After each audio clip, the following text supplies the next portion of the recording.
Sure. Morning, everybody. It is the 21st of January. It is Friday, and it is the second to last day before midterms. I know Monday's a regular day, and then Tuesday starts midterms. Let's see, am I nervous for it? Sort of, but I think that's just kind of a general thing. And I'm just looking forward to getting them over with and relaxing next weekend. But I guess I can try to relax a bit this weekend, too.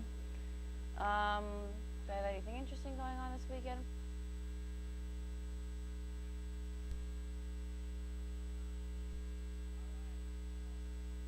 Mic check time.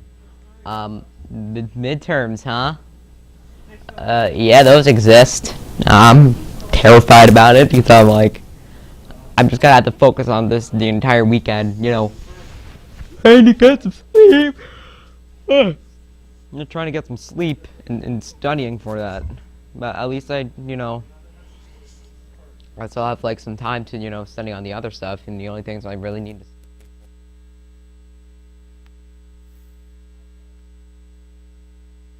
Okay.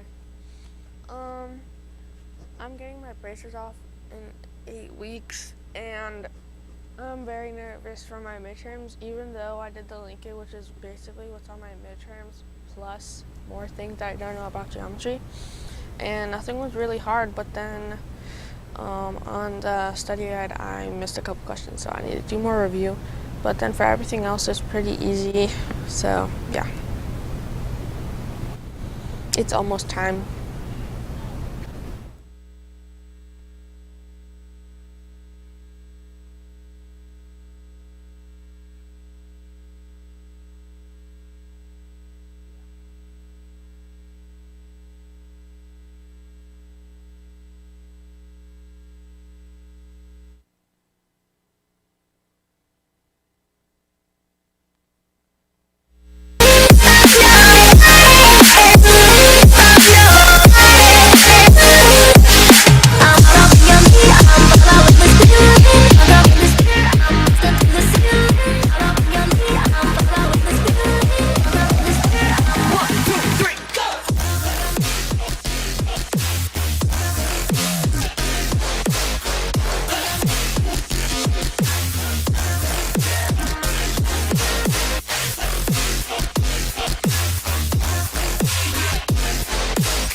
The night has come, it's cold and losing my control. Your light is gone, and lonely darkness fill my soul. I wish that you could save me from my isolation. It's way too complicated. Let's stop this conversation. Let's stop this conversation. We got no relation.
Fill my soul. I wish that you could save me from my isolation. It's way too complicated. Let's stop this conversation. Let's stop this conversation. We got no relation.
allegiance to the flag of the United States of America, and to the republic for which it stands, one nation, under God, indivisible, with liberty and justice for all.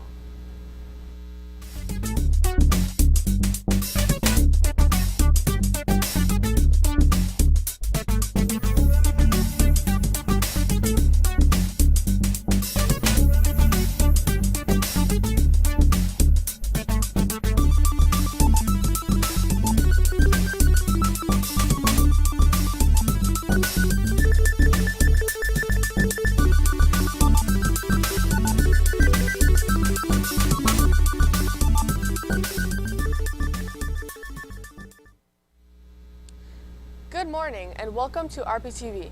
Today is Friday, January 21st, 2022. In the fight against the spread of COVID-19, the U.S. government has a plan to provide N95 masks and at-home COVID tests to everyone who needs them. Let's go to Callie for the details. The government is now providing free at-home COVID tests as well as free N95 masks. You can order these items off of their website, covidtest.gov, but the products are limited. You will only be able to obtain 4 of the at-home tests per household. The shipment of the free products will take 7 to 12 days.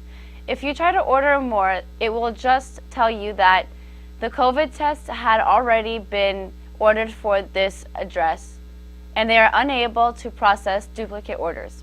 In December, the government ordered around 500 million tests and 500 million more last week, but it's not confirmed that the program will be extended. Most of the time, local TV news reporters are fairly safe when they report the news. However, one reporter in West Virginia faced a very dangerous situation. Cooper has that report. A reporter from a West Virginia television station was filming a live shot reporting on a water main break when a car unexpectedly hit her from behind on Wednesday. Despite the accident, the reporter, Tori Yogri, got up and finished her live shot anyway. Believe it or not, it was not reporter's first run-in with a car. I actually got hit by a car in college just like that, Yogri said. Sometimes when things go wrong during a TV news broadcast, the camera fades to black or cuts back to the studio. But here, the camera kept rolling and went on with her live shot. The anchor in the studio asked Yogri if she was okay, was bumped down low or hit up high, and she responded, "I don't even know. My whole life just flashed before my eyes. But this is live TV and everything is okay," Yogri continued as the camera kept rolling.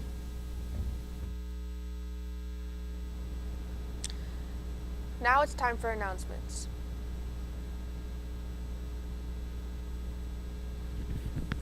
Midterm exams will begin on the 25th of January.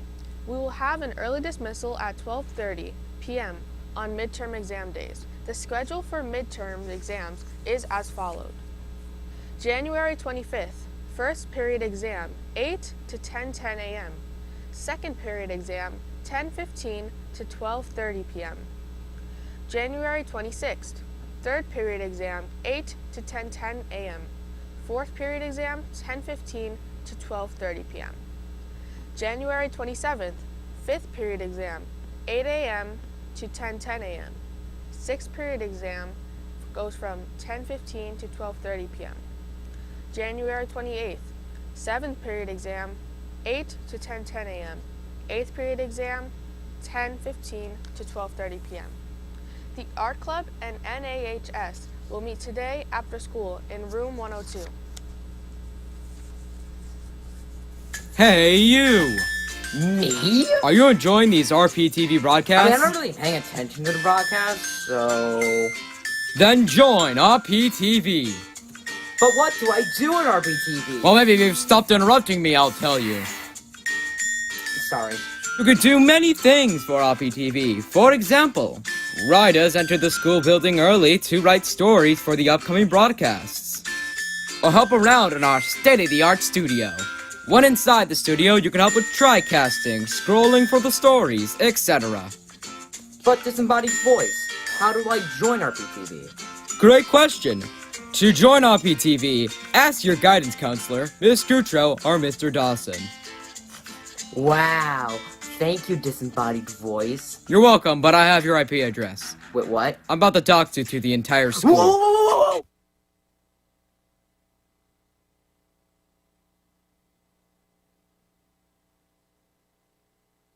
The lead investigators have determined the cause of the fire. Let's go back to Cali for that report. A fire that closed the Garden State Parkway in Ocean County for more than 12 hours overnight was arson, the New Jersey State Police said Thursday. The fire was started by several people under the highway. After starting the fire in the culvert opening on the south side, the suspects were seen running into the Evergreen Woods Park apartment complex, which runs parallel to the Garden State Parkway, State Police said in a statement. The fire caused traffic for hours, and police are asking anyone who has any details about the event to contact them immediately. Stay tuned, we will be right back. Knowing tips about fire safety can not only prevent a fire from occurring, but it can also save lives. Here are some tips for fire safety. Make sure you have fire alarms set up in your house, inside of bedrooms and sleeping areas. Test the alarms monthly. Talk with your family about a fire escape plan and practice this plan twice a year. If a fire were to occur at home, get out of the place as soon as possible and call 911 immediately. Thanks for watching. Have a great day and stay tuned for CNN 10.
Fridays are awesome! Happy to have you watching. My name is Carl Azus.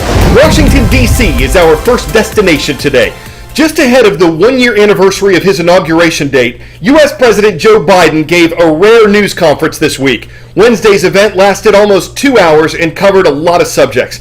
The president's first year has seen ups and downs. Concerning the COVID-19 pandemic, the U.S. leader came into office with a promise of defeating the virus, and he said Wednesday his administration has overseen hundreds of millions of vaccinations in America. But despite that, coronavirus continued to spread and claimed more lives in 2021 than it did in 2020, and the Supreme Court recently struck down a Biden administration requirement that 84 million private workers be vaccinated.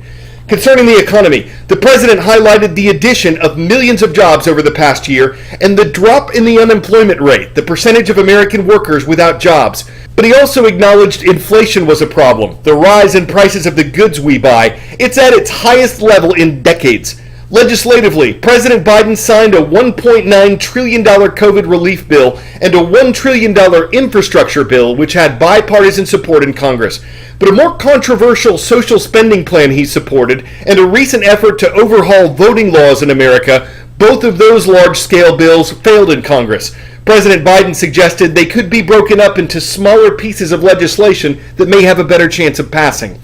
Concerning the withdrawal of U.S. troops from Afghanistan, it was a troubled effort that saw evacuation problems, a deadly terrorist attack, and a quick takeover by Afghanistan's former rulers. The president said there was no easy way to get Americans out after 20 years of war in Afghanistan, and that he made no apologies.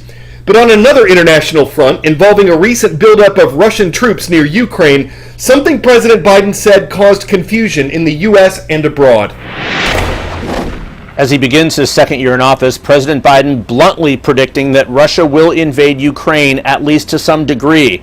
At a news conference here on Wednesday, on the final day of his first year in office, the president said he does believe that Vladimir Putin will to some degree invade Ukraine. But he first said a minor incursion would not necessarily be treated in the same way as a larger invasion. Well, less than an hour after this nearly 2-hour news conference, the White House quickly corrected that comment, saying that any invasion, any crossing over the land barrier would be considered an expanded invasion and tough sanctions would follow.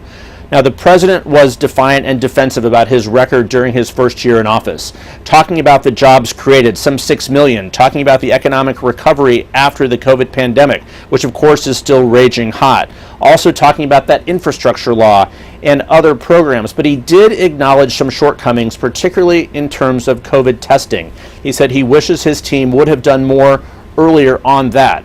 But we also asked him if he has any sense of changing anything during his second year, and he said he does plan to stand by all of his White House staff, but he said he would like to get out of the White House more. He would like to break out of the presidential bubble more, travel more across the country, take his case to voters. He also said he does not want to be seen as a president-senator, acknowledging that too often he was sort of waded into these legislative debates rather than being a leader. So even after a half century in office, the president is still finding his footing here as the 46th American president, but clearly making the case, defending his first year, but knowing the country wants to see him do better. His poll results indicate that. The question is, will his second year, this midterm election year, be any stronger? Jeff Zeleny, CNN, the White House. 10-second trivia. What language's alphabet has the fewest number of letters? Afrikaans, Hindi, Tahitian, or Nepali? Of these options, Tahitian has only 13 letters, the least of any language here. And one thing they're talking about in Tahiti, whether it's in Tahitian or the official language of French, is the discovery of a previously unknown coral reef. It was located in November. It's almost 2 miles long. It's reportedly in impeccable and unharmed condition. Scientists say the fact that something so large and so beautiful was just found indicates how little we know about the world's oceans. The reef is located in what's called an oceanic twilight zone. Divers ready their breathing equipment. And down they go. An amazing discovery before their eyes, a rare and unique coral reef ecosystem found off the coast of the French Polynesian island of Tahiti. At 3 kilometers long, the reef is one of the largest in the world to lie at the depths of more than 30 meters. The majority of the known coral reefs are found at depths of up to 25 meters. This area of ocean is unique. It's middle ground between shallower waters and the deep ocean floor, but still has enough light for coral to grow and reproduce.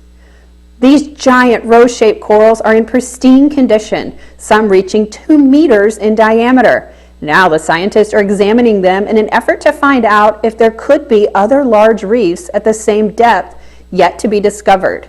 But it's not an easy task. That may be one of the reasons why we don't find, deep reefs, because, the conditions for diving there are quite complicated. When you're going over 40 meters to 50 to 70 meters, you cannot go there with your usual scuba gear. You need some special apparatus. For this expedition, led by UNESCO, these divers are using state-of-the-art computer-controlled breathing equipment known as rebreathers. The special helium-based gas mixture allows them to stay down longer and go down deeper. The divers take photos of the reef during their mission while also measuring and taking samples to study it further. According to UNESCO, only 20% of the world's seabed has been mapped. You can only protect what you can measure. And as we are trying to set targets for global ocean conservation around the world, this is the basic information that you need to start, establishing marine protected areas in the world. This mission was only a first attempt. More expeditions are planned in the coming months to further investigate the reef. Coral reefs is one of the most studied ecosystems, so when we discover a major new jewel in the crown, it's quite unique. Jennifer Gray, CNN. Around the world in 155 days. When 19-year-old pilot Zara Rutherford arrived in Belgium Thursday, she landed 2 Guinness World Records. Rutherford's the youngest woman ever to fly around the world solo, and she's the first woman ever to do that in a microlight aircraft. She took off from Belgium on August 18th and thought the trip would take around 3 months, but bad weather and passport delays grounded her in several countries, and various COVID restrictions often kept her from sightseeing. The hardest part of the journey, she said, was in Siberia, where it was 31 degrees below zero and a forced landing could have been dangerous. But Rutherford made it, and she made history. Her trip was funded by airports and sponsors, according to the New York Times, and it raised money for 2 different charities.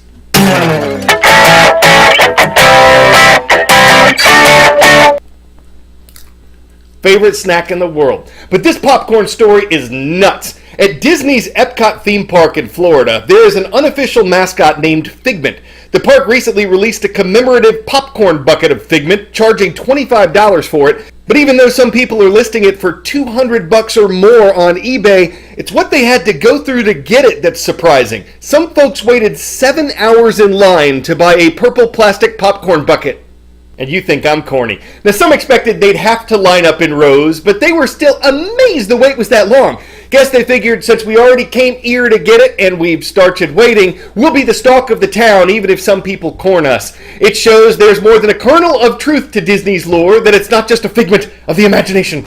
I'm Carl Azus. Today's shout out goes out to Jeremiah Burke High School. It is located in Dorchester, Massachusetts. Thank you and everyone else for watching, and have a wonderful weekend. This is CNN.